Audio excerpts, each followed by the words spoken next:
दो साथी गुजरात से आए हुए हैं। दोनों साथी ने बताया कि आज उनकी मीटिंग थी राहुल गांधी जी के साथ गुजरात को लेकर के। हम लोग रास्ते में आते हुए चर्चा कर रहे थे और एक बात पे हम लोगों की सहमति बनी कि देखो भाई, खाली गुजरात में हराने से काम नहीं चलेगा। जब तक बिहार में भाजपा को पानी नहीं पिलाओगे तब तक मुकम्मल लड़ाई कामयाब नहीं होगी।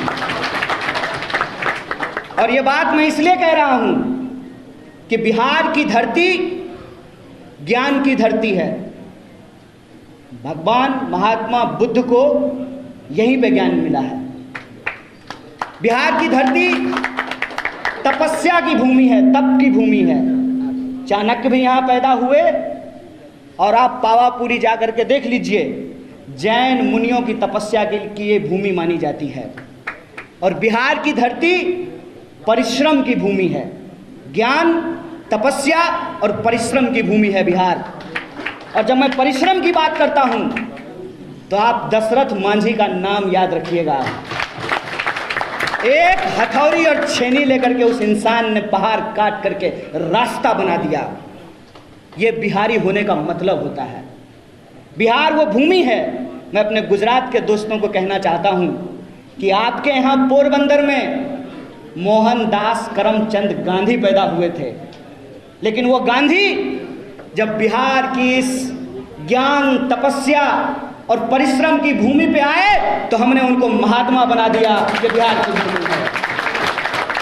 ये बिहार की भूमि है कि आप कोई दौर उठा करके देख लीजिए, इतिहास का कोई दौर उठा करके देख लीजिए, बिहार के बिना इस देश का इतिहास पूरा नहीं होता है।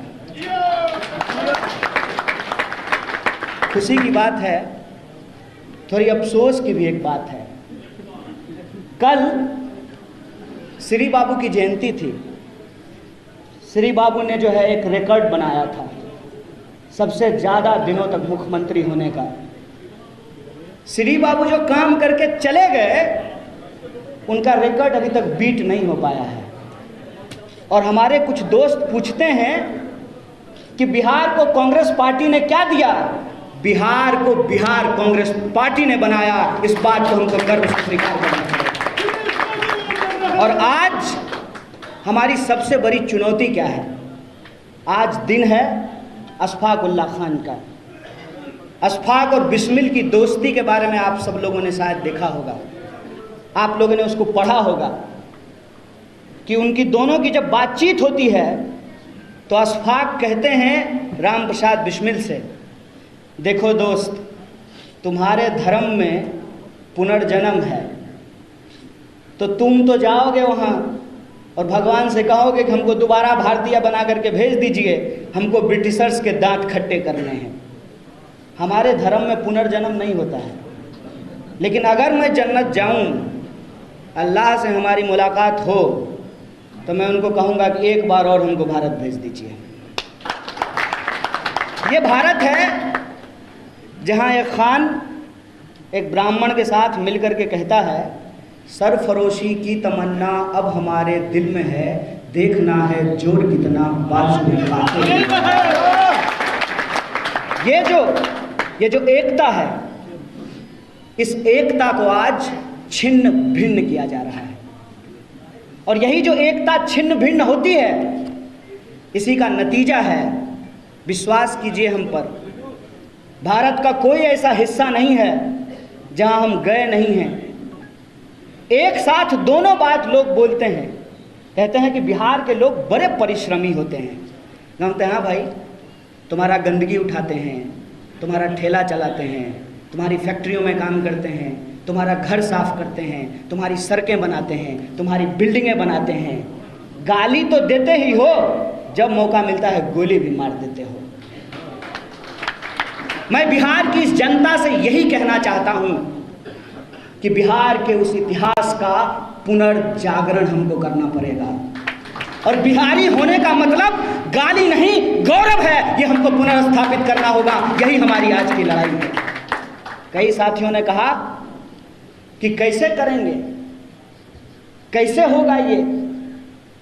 तो मैं एक बात उनको कहना चाहता हूं कि जो पार्टी इस देश को आज़ादी दिलाई है, वो पार्टी ही इस देश की आज़ादी को बचा भी सकती है। इस बात को अपने दिमाग में डाल लीजिए। इस बात को हम तमाम लोगों को समझ लेना होगा। जात और धर्म के नाम पे समाज का बंटवारा दरअसल इस देश की जो आम आवाम है उनके हक हुकूक को छीनने और मारने की साजिश है। यह बात हमको समझना पड़ेगा। सामाजिक न्याय के साथ साथ हमको सामाजिक एकता की जरूरत है। यह बात हमको अपने दिमाग में डालना पड़ेगा। और बिहार में रहने वाले 12 करोड़ से ज़्यादा लोग, चाहे वो तिलक लगाते हों या टोपी पहनते हों, चाहे वो मंदिर जाते हों या मस्जिद जाते हों, चाहे वो खेत में काम करते हों या फैक्ट्रियों में काम करते हों, चाहे वो बिहार में रहते हों या बिहार के बाहर रहते हों, वो तमाम जो बिहार के लोग हैं उनके रोजी रोटी, कपड़ा, मकान, शिक्षा, स्वास्थ्य, सड़क, बिजली, पानी और आत्मसम्मान की लड़ाई कांग्रेस पार्टी लड़ेगी। इसी संकल्प के साथ हम इस मंच पे आप तमाम लोगों के साथ इस परिवार में सम्मिलित हुए हैं। एक साथी ने हमको कहा कैसे कीजिएगा, तो हमने कहा अपने दोनों दोस्तों की तरफ इशारा करके कि देखिए हार्दिक की तरफ, देखिए जिग्नेश की तरफ और देखिए हमारी तरफ। कोई पृष्ठभूमि है, कोई पृष्ठभूमि है, कोई परिवार में ऐसा है जिसका नाम लेकर के हम लोग राजनीति कर सकें? है कोई हमारा इतिहास? हम आपकी तरह एक साधारण इंसान का बच्चा है। हम तीनों का कोई पृष्ठभूमि नहीं है। प्रश्न ये उठता है कि हम कांग्रेस पार्टी में क्यों आए हैं। हम कांग्रेस पार्टी में इसलिए आए हैं कि गर्व के साथ हम आपको इस मंच से खड़ा होकर के बोलते हैं, जिसके जिसके पास बाबूजी का थाती है ना, सब अपने अपने छाती में उसको लपेट लिया है। कोई बांटने के लिए तैयार नहीं है। एकमात्र नेता श्री राहुल गांधी, और ये मेरा व्यक्तिगत अनुभव नहीं है, हमारे जैसे पृष्ठभूमि वाले 2 और आंदोलन से निकले हुए नेता यहाँ बैठे हुए, उनसे पूछ लीजिएगा। एकमात्र नेता राहुल गांधी जो हाथ बांह फैला करके हम जैसे पृष्ठभूमि वाले लोगों को गले लगाते हैं। इसलिए हम इस पार्टी में आए हैं। हम इसलिए इस पार्टी में आए हैं कि इस पार्टी में वो सहिष्णुता है। इस पार्टी में वो सहिष्णुता है कि आप जय भीम भी बोल सकते हैं और जय सरदार भी बोल सकते हैं। 2 नेता बैठे हुए हैं, जय सरदार भी बोल सकते हैं, जय भीम भी बोल सकते हैं, जय हिंद भी बोल सकते हैं। ये इस पार्टी की खासियत है।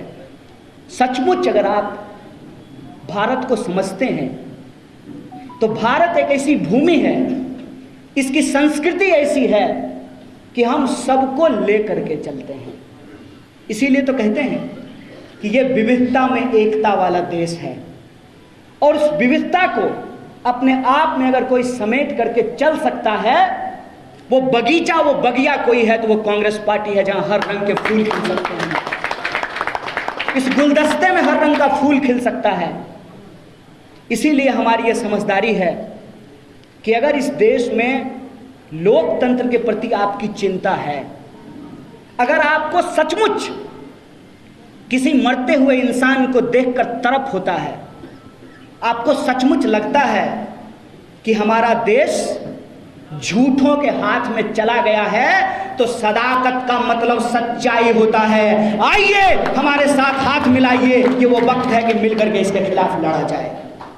बिल्कुल साफ समझ है, कोई इफ बट नहीं है, कोई तू मैं नहीं है, बिल्कुल सीधी बात है। जो भाजपा से लड़ना चाहते हैं वो कांग्रेस पार्टी के साथ होंगे, और जो कौन सतली पुताव कना करना चाहते हैं वो यही गुनागणित करेंगे। राष्ट्र कवि दिनकर ने एक बात कही है, दो न्याय अगर तो आधा दो, उसमें भी यदि बाधा हो तो दे दो केवल 5 ग्राम, रखो अपनी धरती तमाम। हम पार्टी के तौर पर सिर्फ अपने हक की बात कर रहे हैं। और दुख की बात यह है कि एक पढ़ा लिखा इंसान लठैत की भाषा बोलता है। और हमारे प्रभारी के बारे में उनको मालूम नहीं है कि ये कौन है। ये जो आपके बीच में बैठे हुए इंसान हैं, मैं इनके बारे में आपको बताता हूं कि अगर इनके जैसे लोग कांग्रेस पार्टी में नहीं होते तो हमारे और जिग्नेश जैसे लोगों को कांग्रेस पार्टी में आने का हिम्मत नहीं होता है। ये वो इंसान हैं जिनके चलते वेदांता का 50,000 करोड़, सुनना बैठा लीजिएगा संबित पात्रा की तरह, 50,000 करोड़ का प्रोजेक्ट बंद कर दिया कांग्रेस पार्टी के शीर्ष नेतृत्व ने आदिवासियों के हक और अधिकार के लिए। और ये जिनके प्रवक्ता इनके खिलाफ बोल रहे हैं, मैं उनसे कहता हूं कि अपने आका से जाकर के पूछिएगा ड्राइंग रूम में कि भक्त चरण दास कौन है, पूछिएगा उनको कि कौन है। समाजवादी आंदोलन के रीढ़ चंद्रशेखर जी की सरकार में ये मंत्री रहे हैं। किसी के लिए कुर्सी कुर्सी बड़ा खेला होगा, लेकिन मैं आज भी कहता हूं ये भारत है, बेईमान लोग यहाँ पे होंगे, लेकिन ये धरती आज भी त्याग, तपस्या और ईमानदारी से चल रही है। इस पे भरोसा रखिए। मैं आपको कहता हूं कि अपने लिए इस बात पे भरोसा रखिए, और इस बात के लिए भरोसा रखिए कि कोई भी चीज ऐसे नहीं मिलती है भाई साहब, ऐसे ही सबका वोट बराबर हो गया है। शकील भाई का वोट एक, चंदन भाई का वोट एक, राकेश भाई का वोट एक, कन्हैया का वोट एक, ऐसे ही वोट हो गया है। प्रतिमा जी का वोट एक, पूनम जी का वोट एक, ऐसे ही बराबर हो गया है। सोच के देखिएगा, समझ करके देखिएगा, ये साधारण चीज नहीं है। और आज वोटों को लोगों ने गुना गणित में फंसा दिया है। वोटों के गुना गणित से ऊपर उठ करके हमको बिहार के मुस्तकबिल के बारे में सोचना पड़ेगा। इसलिए आज हम इस धरती पर आए हैं, इसीलिए आज हम यहाँ जब सभा कर रहे हैं तो किसी के ऊपर हम अनावश्यक टिप्पणी नहीं करना चाहते हैं।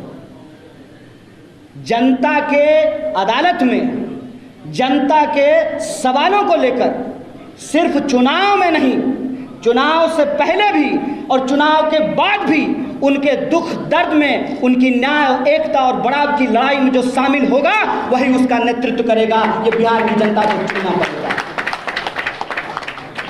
जो लोग चुनाव को समीकरण बना दिए हैं उनसे हम एक सवाल पूछना चाहते हैं। कोरोना का बीमारी जात पूछ करके हो रहा था, नहीं नहीं नहीं नहीं, ये जो है पंडित जी का लड़का है, इसको को नहीं होते हैं, नहीं नहीं नहीं, ये तो जो है दलित है, इसको हो जाते हैं। जात पूछ करके कोरोना होता है। डेंगू का मच्छर आपके कान के पास आता है, पहले आपका उपनाम पूछता है, बताओ कौन जात हो, कौन जात, उसके बाद काटता है। कब तक पूर्वक बनाइएगा जी, कब तक पूर्वक बनाइएगा? अब कांग्रेस पार्टी नहीं है सत्ता में, बिहार की सत्ता में कांग्रेस पार्टी नहीं है। कांग्रेस पार्टी से जिन लोगों ने सत्ता छीनी थी, बिहार की जनता जब उनके घर पे जाते हैं लोग वोट मांगने के लिए, तो पूछे ना कि बताओ क्या दिए हो हमको 30 साल में। ये सवाल मुझे पूछना चाहिए, नहीं पूछना चाहिए। खाली आत्मसम्मान होता है, खाली आत्मसम्मान होता है। माथा पर टोकरी लेकर के जाएंगे नौकरी करने के लिए, तो मन होगा तो 2 रुपया जो है हमारा श्रम हमको देगा, और मन होगा तो हमको गाली देगा। देखिए कश्मीर में गोली दे रहा है, कौन लेगा इसकी जिम्मेवारी भाई? इलाज कराने के लिए बाहर जाएं, पढ़ने के लिए बाहर जाएं, रोजगार के लिए बाहर जाएं, और वोट देने के लिए, आप वोट लेने के लिए आप हमारे घर में आइएगा। बोलिए इनको झाड़ू मार करके भगाना चाहिए, नहीं भगाना चाहिए? ये सवाल है। इसीलिए मैं बिहार के नौजवानों से खास करके ये अपील करना चाहता हूं कि बिना मतलब के किसी दुविधा में मत रहिए। आमने सामने की लड़ाई छिड़ चुकी है। एक तरफ वो लोग हैं जिन्होंने आज़ादी के आंदोलन के दौरान अंग्रेजों के साथ चाय पे चर्चा की थी, एक तरफ हम हैं कि हमारे पुरखों ने इस देश की आज़ादी के लिए अपनी जान गंवाई है। आपको पता है मुझे क्यों नहीं लगता है कि मैं दूसरे परिवार में आया हूँ? मैं पहले भी सदाकत आश्रम आ चुका हूँ। मेरे गांव के, मेरे परिवार के लोग, पूरा का पूरा परिवार सदाकत आश्रम में रहता था। मैं उस भूमि से आता हूँ। अजीब संयोग है कि हमारा ताल्लुक उस परिवार से है कि कांग्रेस पार्टी के शीर्ष नेता रामचरित्र बाबू भी उस घर में पैदा हुए और कम्युनिस्ट पार्टी के भी शीर्ष नेता चंद्रशेखर बाबू उसी घर में पैदा हुए। हम उस गांव से आते हैं। हमको असल में समझ में आती है कि विपक्षी एकता क्या होती है। विपक्षी एकता का मतलब अगर कोई समझ सकता है तो सदाकत आश्रम की भूमि समझ सकती है। इस बात का मैं आपको भरोसा दिलाना चाहता हूं। और दूसरा भरोसा जो मैं आपको दे सकता हूं, देखिए पुरवा पछिया कुछ हो जाए, कुछ हो जाए, इतना तो मानते हैं ना कि कांग्रेस कभी भाजपा के साथ नहीं जाएगी। बोलिए, खुल के बोलिए, कुछ हो जाए। अरे हो सकता है दो चार गो सिंधिया निकल जाए, क्या दिक्कत है? क्या कांग्रेस पार्टी कभी भाजपा के पास जा सकती है? और एक इतिहास और बता देते हैं, सीना ठोक के बोलते हैं, कल से प्रवक्ता जवाब दें कि कांग्रेस पार्टी को छोड़ करके कौन ऐसी पार्टी है जिसने भाजपा के साथ गला नहीं मिलाया है? बोलिए, बोलिए, इस सवाल का जवाब दीजिए। और आखिरी बात बोल करके मैं आपकी बात खत्म करूंगा।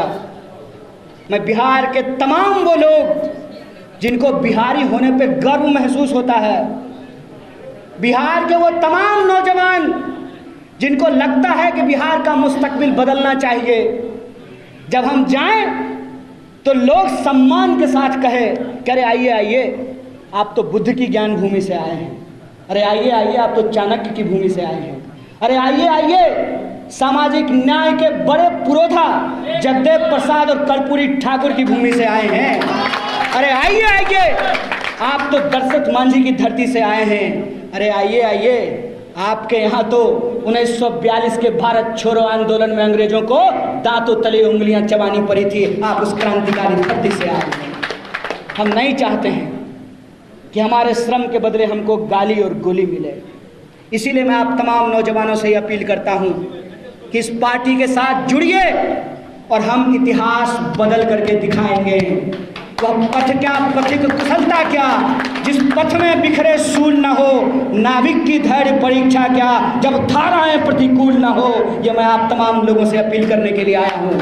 आज इस देश की आज़ादी अगर खतरे में है तो इस देश की सबसे पुरानी पार्टी जिसने लाखों लोगों की कुर्बानियां देकर इस देश को आज़ाद कराया था, उसकी आज़ादी को भी ये पार्टी बचाएगी। इसी संकल्प के साथ कि मिल करके हम लड़ेंगे, इस संघर्ष को आगे बढ़ाएंगे और इस लड़ाई को हम जरूर जीतेंगे।